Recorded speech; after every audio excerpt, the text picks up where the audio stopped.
Assalamualaikum warahmatullahi wabarakatuh. Hari ini saya akan menjelaskan berkaitan dengan perilaku biaya. Untuk pengertian dan seterusnya nanti teman-teman bisa baca pada buku masing-masing. Ini saya akan jelaskan secara singkat saja. Jadi kalau kita ngomongin perilaku biaya, itu dasarnya adalah pola perubahan biaya dalam kaitannya dengan volume kegiatan. Artinya pola berubahnya grafik dari suatu biaya atau kurva dari suatu biaya itu tergantung seberapa besar kegiatan atau aktivitas di dalam perusahaan. Nah, ini akan mempengaruhi perilaku biaya. Nah, kalau kita kaji secara cermat, itu penggolongan biaya itu ada tiga, ada biaya tetap, biaya variabel, biaya semi variabel. Ya, nah apa itu biaya variabel?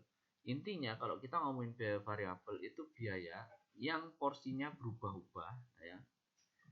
Biayanya itu selalu berubah-ubah proporsional dengan perubahan volume kegiatan pada perusahaan. Ini yang disebut dengan biaya variabel. Contohnya biaya bahan baku, biaya tenaga kerja langsung, ya, BOP. Nah, misalkan ini contoh ya, untuk menghasilkan satu produk diperlukan biaya bahan baku Rp500. Berdasarkan data tersebut, biaya bahan baku total untuk beberapa tingkat produksi sebagai berikut. Nah, ini kalau satu unit itu 500. Berarti kalau 100 unit maka yang dibutuhkan biayanya adalah Rp50.000. Kalau 200, 100.000. Kalau 300, 150.000. Kalau 400, 200.000. Dan kalau 500 itu 250.000. Artinya biaya bahan baku per unit dikalikan produksi dalam satuan unit. Berapa unit yang diproduksi tinggal dikalikan saja. Nah, itulah yang disebut dengan biaya variabel. Kemudian selanjutnya ada di sini juga disebut dengan biaya tetap. Nah, ini posisi biaya variabel, model grafiknya seperti ini, kurvanya. Nah, kalau biaya tetap, ya, biaya tetap itu intinya adalah berapapun unit yang akan kita kerjakan, berapapun unit yang akan kita produksi, itu tidak akan mempengaruhi total biaya tetap. Ya, tidak akan mempengaruhi biaya tetapnya. Mau produksi 1000, 100, 200, tetap biaya tetapnya tidak akan berubah. Ya. Tetapi nanti ya pembebanan biaya per unitnya akan berubah. Ya. Nah, contoh-contoh dari biaya tetap itu misalkan biaya sewa gedung. Contohnya gini, saya menyewa satu gedung dalam satu tahun itu 10.000 misalkan. Ya, dalam satu tahun 10.000. Saya di situ mau produksi satu ya biayanya setahun tetap 10.000. Mau di situ produksi 100 ya tetap 10.000. Mau produksi 1.000 pun ya tetap satu tahun 10.000. Tidak ada perubahan. Nah, ini contoh ya, contoh lagi, contoh. Bisa dilihat pada buku. Misalkan volume produksinya adalah 100 unit. Kemudian biaya tetapnya total itu 75.000. Maka setiap unit akan terbebani Rp750. Nah, ini beban per unitnya. Kemudian kalau 200 unit, maka beban per unitnya 375. Dan seterusnya. Artinya apa? Beban per unitnya akan semakin kecil ketika volume produksinya semakin besar. Tetapi biaya tetapnya itu sebenarnya tetap aja. Ya. Itu contohnya. Untuk grafiknya, garis hubungan biayanya ya itu bisa kita lihat pada posisi ini. Nah, ini biaya tetap total. Kemudian ini biaya tetap per unit, maka dikatakan semakin banyak unit yang diproduksi, cenderung grafiknya akan semakin turun. Ya. Ya. Garisnya ini akan semakin turun, ya. Pembebanan biaya per unitnya. Kemudian selanjutnya untuk biaya semi variabel. Kalau kita ngomongin biaya semi variabel ini ada dua biaya yang dimasukkan di sini. Ya, ada dua unsur biaya. Yang pertama unsur tetap dan unsur variabel. Kalau kita contohkan itu lebih gampang, contohnya itu kayak biaya listrik, ya, biaya telepon, biaya air dan seterusnya. Nah, ini kenapa Pak kok biaya listrik, biaya telepon, biaya air ini termasuk kategorinya biaya campuran atau biaya semi variabel? Karena di situ ada unsur tetap dan unsur variabel. Unsur tetapnya ini adalah biaya abodemen atau biaya beban. Kemudian unsur unsur tetapnya ya, biaya abodemen. Unsur variabelnya itu adalah biaya pemakaian. Saya ulangi, unsur tetapnya itu adalah biaya abodemen atau biaya istilahnya abodemen atau beban. Kemudian kalau unsur variabelnya adalah biaya pemakaian. Sebenarnya ada ya, kalau di kuliah kita pakai dua model ini. Kalau biaya tetapnya itu ada ya, biaya tetap. Kemudian kalau variabelnya itu biaya SKS. Berapa SKS yang kita ambil, maka semakin banyak SKS yang kita ambil, maka biayanya semakin tinggi. Jadi tidak mempengaruhi biaya tetap. Selanjutnya fungsi biaya. Nah ini fungsi biaya yaitu biaya total adalah penjumlahan dari biaya tetap total dengan biaya variabel total. Nah, kalau dilihat fungsinya, maka biaya total sama dengan biaya tetap total. Biaya tetap ditambah biaya variabel total. Nah, untuk menentukan biaya variabel total berarti biaya variabel per unit dikali volume kegiatan atau jumlah unit yang diproduksi. Nah, kalau biaya total dinyatakan dengan simbol Y, kegiatan disimbolkan dengan X, terus biaya tetap disimbolkan dengan A, biaya variabel per unit disimbolkan dengan B, maka fungsi biayanya adalah Y sama dengan A plus BX. Saya ulangi, Y ini fungsi biaya, biaya total sama dengan biaya tetap A ditambah biaya variabel per unit dikali X, ini adalah volume kegiatannya.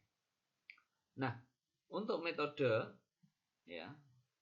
penentuan pola perilaku biaya itu ada beberapa pendekatan, yaitu pendekatan intuisi, pendekatan engineering, dan pendekatan analisis data biaya masa lalu. Nah, ini nanti teman-teman bisa membaca langsung ya, semuanya dibaca. Saya akan langsung ke inti, yaitu contoh soal pada data biaya masa lalu aja. Nah, pada metode biaya data masa lalu ya, ada 3 metode pula. Yang pertama adalah titik tertinggi dan titik terendah. Yang kedua itu metode biaya cadangan, dan yang C adalah metode kuadrat terkecil. Kita coba contoh untuk titik terendah dan titik tertinggi.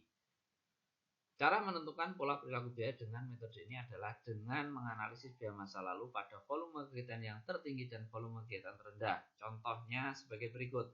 Ada bulan dalam 1 tahun, yaitu 12 bulan, Januari sampai Desember. Kemudian ada volume produksi ya dalam satuan unit, ada 150 unit dan seterusnya sampai bulan Desember. Kemudian biaya represif dan pemeliharaan ya dari bulan Januari sampai bulan Desember. Di sini kita lihat mana yang paling tinggi. Ternyata yang paling tinggi adalah bulan April ya. Bulan April ini 300 unit, kemudian biaya represif dan pemeliharaannya 250. Kemudian bulan September itu yang terendah, yaitu 100 unit dengan biaya represif dan pemeliharaan 150. Kemudian bagaimana caranya? Nah, berdasarkan data tersebut nyatakan biaya represif dalam pemeliharaan dalam fungsi biaya Y sama dengan A plus BX. Nah, pembahasannya sebagai berikut. Nah, caranya yang pertama untuk menentukan biaya persatuannya dulu, biaya satuannya, yaitu mana tertinggi dikurangi terendah. Ya, unit tertinggi dan biaya tertinggi dikurangi unit terendah dan biaya terendah. Maka di sini akan kita ketahui selisihnya, yaitu 300 dikurangi 100 sama dengan 200. Untuk biaya reparasinya 250 dikurangi 150, maka hasilnya Rp100.000. Biaya variabel per unitnya, ini B-nya dulu ya yang kita cari, yaitu 100.000. Nah, ini 100.000 dibagi volume produksi, selisihnya yaitu 200, maka biaya per satuannya adalah Rp500. Nah, biaya tetap totalnya, ini A-nya ya. Biaya tetap totalnya adalah hitung dengan cara sebagai berikut. Total biaya pada kapasitas 300 unit itu 250, ya kan? Nah, total biaya variabelnya yaitu tinggal ngalikan aja 500 dikali 300, maka 150. Maka diketahui bahwa total biaya tetapnya adalah 100. Maka fungsi biayanya adalah Y sama dengan A plus BX. A-nya adalah 100.000 plus B-nya itu adalah Rp500 dikali X. Ini adalah kegiatannya, volume kegiatannya. Misalkan volume kegiatannya ada 300, ya tinggal kalikan 300. Kalau volume kegiatannya misalkan ada 100, ya tinggal kalikan 100. Sudah gitu aja. Kemudian metode biaya cadangan. Nah, analisis pelaku biaya metode ini adalah dengan terlebih dahulu menentukan ukuran biaya tetap dari biaya yang bersangkutan. Jadi kita akan menentukan dulu ya biaya tetapnya. Kemudian setelah diketahui biaya tetapnya, baru kita mengerjakan biaya variabelnya. Oke, biaya contohnya biaya listrik pada tingkat produksi 100.000 unit sebesar 1.200.000. Sedangkan biaya listrik yang harus dibayar pada saat kegiatan produksi dihentikan mati total tanpa ada produksi sebesar 800.000 dari Rp1.000. Dari data tersebut nyatakan fungsi biayanya. Sebenarnya biaya tetapnya sudah diketahui itu, yaitu 800.000 itu. Nah, volume produksinya dulu 100.000 dikurangi 0 karena tadi 0 produksi. Kemudian biayanya, ya keterangan ini biaya, total biaya 1.200.000. Kemudian total biaya tetapnya ini 800.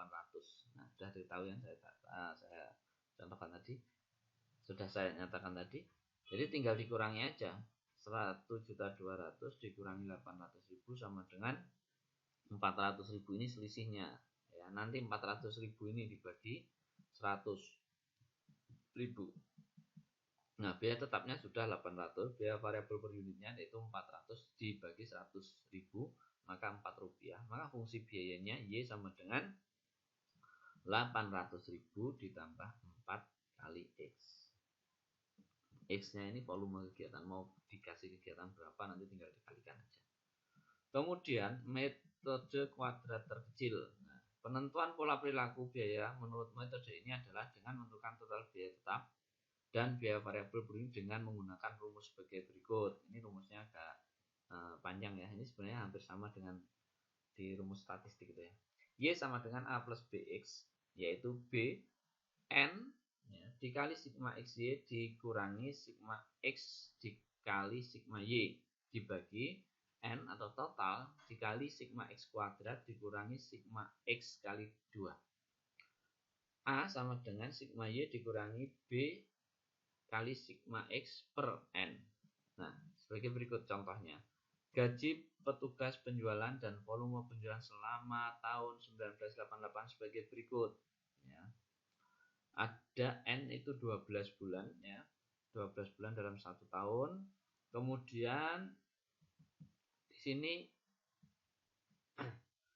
Y-nya adalah gaji petugas penjualan, X-nya adalah volume penjualan. Kalau XY ini tinggal X dikali Y, jadi 750.000 dikali 6.000 sama dengan 4.500.000.000. Kalau X kuadrat nanti tinggal X-nya dikuadratkan gitu aja. Jadi 6.000 kali 6.000 36 juta. Oke. Itu nanti dihitung sampai bawah satu persatu ya. Kemudian N-nya sama dengan 12, yaitu 12 bulan dalam 1 tahun. Kemudian sigma Y-nya adalah 8.500.000, sigma X-nya adalah 66.000, sigma X-nya adalah 49 miliar 50 juta, sigma X kuadratnya adalah 385 juta. Nah, data tersebut hitunglah B dan A sebagai berikut. Untuk B-nya dulu, 12 dikali ya, 49 miliar 500 juta dikurangi 66.000 dikali 8.500.000 ya. 8.500.000 adalah sigma Y dibagi 12 dikali 385 juta yaitu sigma X kuadrat dikurangi 66.000 dari sigma X dikali 66.000. Maka hasil yang didapatnya adalah 104,54. Kemudian untuk A-nya ya, 8.500.000 yaitu sigma Y dikurangi ya, dikurangi B. B-nya tadi sudah diketahui 104,54 dikali sigma X 66.000 dibagi 12 N atau bulan di dalam 1 tahun sama dengan 133,33. Nah, dengan demikian fungsi gaji petugas penjualan sebagai berikut ya. Untuk Y-nya sama dengan, ini biaya tetapnya A, biaya tetapnya sama dengan 133,33 ditambah biaya variabelnya 104,5454 kali X. Nah, ini nanti tinggal ngalikan aja X-nya. Berapa unit yang terjual? Misalkan 1000 ya, ini nanti tinggal dikalikan 1000. Ya. Jadi 133,33 ditambah 104,54 dikali 1000 gitu. Hasilnya berapa? Udah. Saya kira cukup sekian. Nanti kalau tidak bisa WA saya, atau nanti di pertemuan berikutnya ketika kita menggunakan Google Meet bisa bertanya ya. Saya kira cukup sekian. Apabila ada salah kata saya mohon maaf. Assalamualaikum warahmatullahi wabarakatuh.